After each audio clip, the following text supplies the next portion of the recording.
In 1901, a devastating loss took place in the Lemp mansion of Benton Park, Missouri. It shook the family to their core and spelled disaster for the family fortune. Little did the Lemps know, this death was only the first in what was to become a long line of suicides and gruesome misfortunes. Once one of the wealthiest and most powerful families in the St. Louis area, the Lemps' fate quickly took a turn for the worse after building and moving into their new, luxurious home. Who exactly was this family, and what happened to them to make their ghost stick around in the lavish family mansion? In 1836, Johann Adam Lemp immigrated to the United States, leaving behind his native Germany.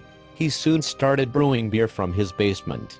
Adam Lemp was one of the first in the U.S. to brew German lagers rather than English ales, and the new style caused a sensation. Soon enough, he was growing an empire. Adam created the Falstaff beer brand, a name he thought would go down in history. It did, but not for the reasons Adam Lemp anticipated. The company was so successful that they began selling Lemp beer worldwide. By 1862, the year of Adam's death, the Lemps Western Brewery was among the most successful in Missouri. After Adam passed away, his son, William, took over the brewery. He expanded the brewery in 1864, and he and wife Julia built their family mansion in 1868, a year after the birth of their first child. The couple went on to have 6 children. The fourth, and William S.R.'s favorite, Frederick, was being groomed to replace his father at the head of the business. Then, on December 12, 1901, Frederick died of a mysterious heart failure. The family took the death hard, especially Frederick's father. He mourned deeply for 3 years before shooting himself while lying in bed in his room on the second floor of the Lemp mansion. Thanks to the strengthening temperance movement, beer was significantly less popular by the time of William Sr.'s death. Eldest son, William Jr., called Billy, took over the Western Brewery but struggled to return it to its former glory. In fact, Billy was much better at partying than running a business. It was rumored he took part in many discreet gatherings that involved illicit alcohol and prostitution. These misdeeds became grounds for his wife to divorce him in 1908, citing mistreatment and indecency. After only 11 days, the divorce was successfully filed. Billy's wife received a large sum of money from the Lemp family and gained full custody of their only son.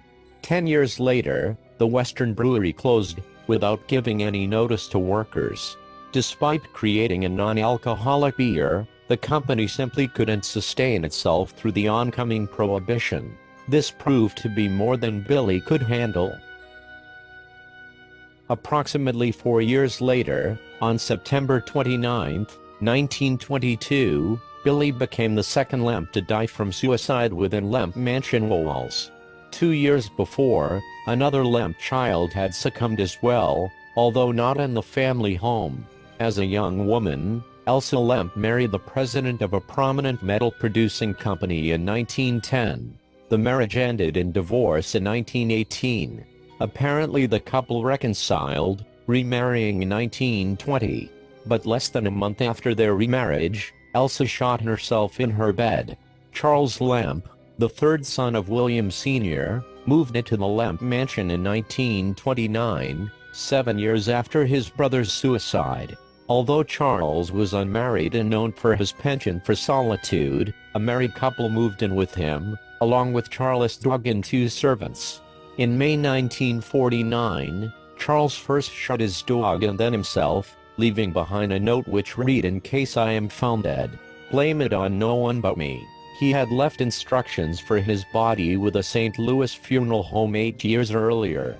In total, the Lemp family saw 4 of their members commit suicide, making their standing home one of the most haunted places in the country. Only 2 of William Lemp's children lived full lives, Louis and Edwin Lemp.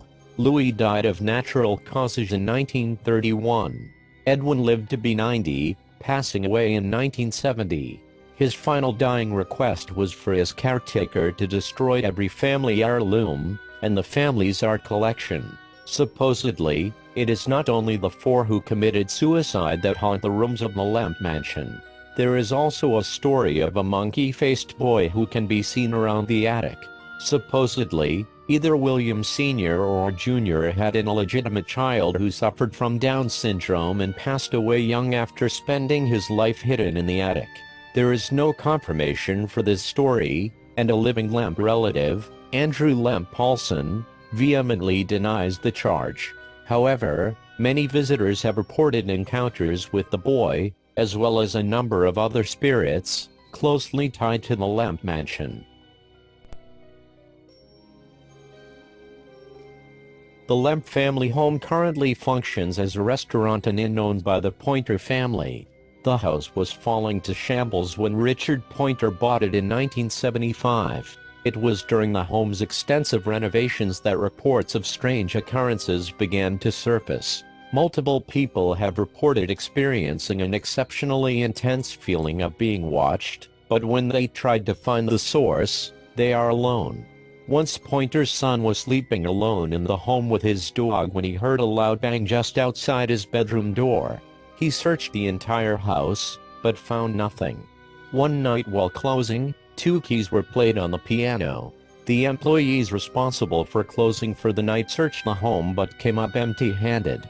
A candle on the mantel has lit on its own, a drawer of the dresser that belonged to the Lemps opens of its own accord, objects disappear and reappear in different locations. Soft disembodied voices can be heard, and the clip-clop of horse hooves coming up the street have been regularly reported. The Pointers say they've lost a fair amount of employees due to the unexplained phenomenon, but still run the inn to the best of their ability, inviting visitors to spend the night and dine amongst the spirits of the deceased members of the Lemp family.